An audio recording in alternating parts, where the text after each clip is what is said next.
ओम शांति। आदि रत्न। इस पुस्तक में आज हम पढ़ेंगे श्री कृष्ण जैसा बेटा मिलेगा। इस विषय पर दादी चंद्रमणि जी अपने लौकिक अलौकिक जीवन का अनुभव इस प्रकार सुनाती थी। चलिए आज हम इसे पढ़ते हैं। इसके बाद बाबा को हमने अपने घर के दुख की बात बताई तो बाबा के जो शब्द निकले उन्होंने भी गहरी छाप लगाई। जब मैंने कहा मेरे भाई के असमय शरीर छोड़ने के कारण मेरी माता बहुत दुखी है, तो बाबा ने कहा, बच्ची, मैं तो माताओं का सर्वेंट हूँ। ऐसे कहकर बाबा हमारी अंगुली पकड़कर हमारे घर आ गया और ज़मीन पर ही बैठ गया। मेरे माता पिता को नष्टो मोहा के संबंध में कुछ समझाने दी और कुछ वस्त्रों के संबंध में, अर्थात हमारी माताजी ने शौक वाले जो कपड़े पहने थे, कुछ रोने के संबंध में भी समझाने दी। फिर कहा, अगर आप सत्संग में रोज आएंगी तो श्री कृष्ण जैसा बेटा मिलेगा। यह जैसे कि बाबा ने वरदान दिया। यह वरदान मिलते ही उसको गोदी में श्री कृष्ण दिखाई पड़ा और वह एक शिव शक्ति बन गई। फिर तो वह सबको प्रेरणा देने लगी। मेरे लौकिक पिता शराब कबाब खाने वाले व्यक्ति थे। जब उन्होंने देखा कि मेरी पत्नी के जीवन में खुशी आ गई है, ज्ञानी बन गई है, बदल गई है, तो बाबा के निमंत्रण पर वह भी बाबा के पास गया और एक धक से सब बुराइयां उनकी छूट गई। उनको दमे की बीमारी थी, वह भी कम हो गई। घर में जो भी आते थे उन्हें लगने लगा कि यह घर नर्क से स्वर्ग बन गया है। जो संबंधी घर में आते थे उनसे भी ज्ञान की चर्चा होने लगी। जिस परिवार में हमेशा गमी थी उसमें खुशी आ गई। फिर तो परिवार के बहुत सारे मित्र संबंधी भी ज्ञान में चलने लगे, जो अब तक भी चल रहे हैं। हमारी 5 पीढ़ियाँ ज्ञान में चल रही है।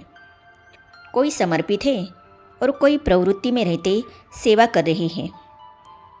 डीप साइलेंस का अनुभव। हमको बाबा के घर की दीवारों से भी आकर्षण होता था। बाबा जब ओम की ध्वनि करते थे तो हम डीप साइलेंस में चले जाते थे।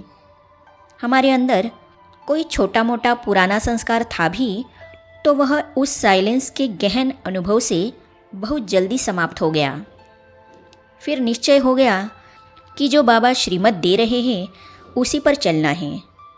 जब मैं छोटी थी तो स्वतंत्र विचारों की थी। अपने विचारों का महत्व रखती थी कि जो कहूँ वही हो।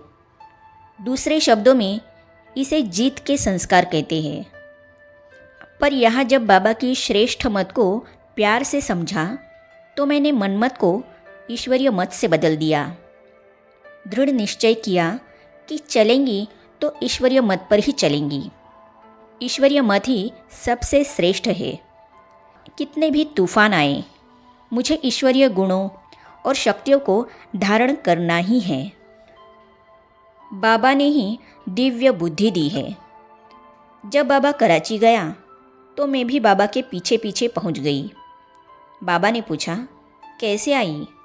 मैंने कहा, बाबा, मुझे बहुत आकर्षण हुआ। मेरे पीछे संबंधी भी आए, पर बाबा के साथ पहले पहले रहने का मौका हमें मिला।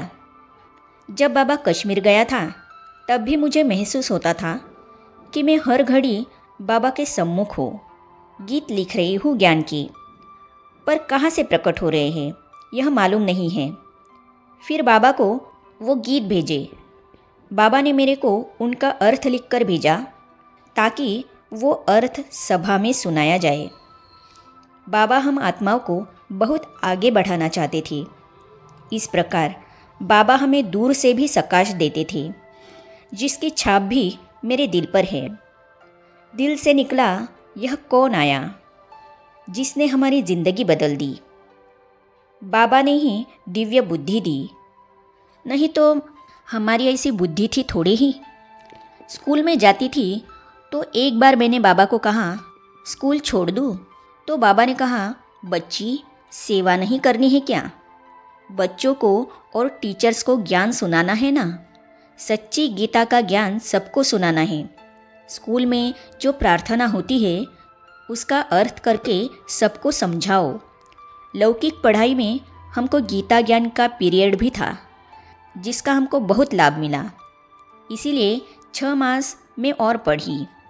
फिर बाबा ने ओम निवास खोला तो हमको बच्चों की टीचर के रूप में चुना। शुरू से लेकर बाबा ने हमसे सेवा कराई। खुश और योगयुक्त बच्चे। स्कूल में हम बच्चों को राज विद्या और रूहानी विद्या दोनों पढ़ाते थे। मैं अंग्रेज़ी पढ़ाती थी और बहनें भी थी जो अलग अलग विषय पढ़ाती थी। बाबा हमारे ऊपर ऐसे थे जैसे प्रिंसिपल होता है। बीच बीच में आकर पीरियड लेते थे और रात्रि को हमसे सारी दिनचर्या पूछते थे। हमको सिखाते थे कि बच्चों से कैसे चलना है। बाबा कहते थे, यदि कोई रोता है तो ऐसे नहीं कि उसको डांटना है, बल्कि प्यार से समझाना है। बच्चों को दिव्य बुद्धि मिलनी चाहिए। कितनी भी चंचलता हो, प्यार से हैंडल करने से वे ज़रूर पढ़ लेंगे। यही होनहार बच्चे हैं। ये बच्चे 5 से 12 वर्ष तक के थे। पहले 50 बच्चे थे। पहले बाबा की एक बिल्डिंग थी जिसमें बाबा रहते थे। फिर बच्चों के हॉस्टल के लिए नया भवन बनवाया। यह भवन 3 मंजिल का था। बीच की मंजिल में स्कूल था। हम भी रहते थे। ऊपर की मंजिल में बड़ा हॉल था जहाँ 50 बेड थे जिन पर सफ़ेद चद्दरें बिछी रहती थी। बाबा हमें सिखाते थे, ये बच्चे घर से आए हैं, अपने अपने घर के संस्कार लेकर आए हैं। इन सब का ब्रश, पेस्ट, टॉवल अलग अलग रखना है ताकि कोई एक दूसरे की चीज़ इस्तेमाल न करे। बच्चों को फ्रेश हवा बगीचे की मिलनी चाहिए। उनका मन के साथ साथ तन भी दुरुस्त होना चाहिए। इन बातों की ट्रेनिंग बाबा हमें देते थे। बच्चों को सुबह भाषा अर्थात इंग्लिश आदि, हिसाब, साइंस ये विषय पढ़ाते थे। शाम को रूहानी विद्या पढ़ाते थे जिसमें गीत, डायलॉग आदि लिखना, उनको सिखाना, उनसे भाषण करवाना, ये सब बाबा हमको बताते जाते थे और हम करते जाते थे। बच्चों को समय पर नाश्ता, भोजन सब कुछ अपने आप मिलता था। उनको मांगने की कोई ज़रूरत नहीं पड़ती थी। सब बच्चे बड़े खुश और योगयुक्त रहते थे। इससे हमने प्रैक्टिकल में बच्चों की बदली हुई जीवन देखी। आगे हम पढ़ेंगे ज्ञान का स्पष्टीकरण।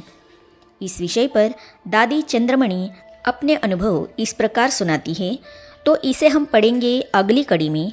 तो ये जानने और पढ़ने के लिए इस चैनल को सब्सक्राइब करने के साथ ही साइड में जो बेल आइकॉन है उसे भी क्लिक कीजिए ताकि आने वाली सभी वीडियो और अब तक की सारी वीडियो आप तक पहुंचती रहेगी। ओम शांति।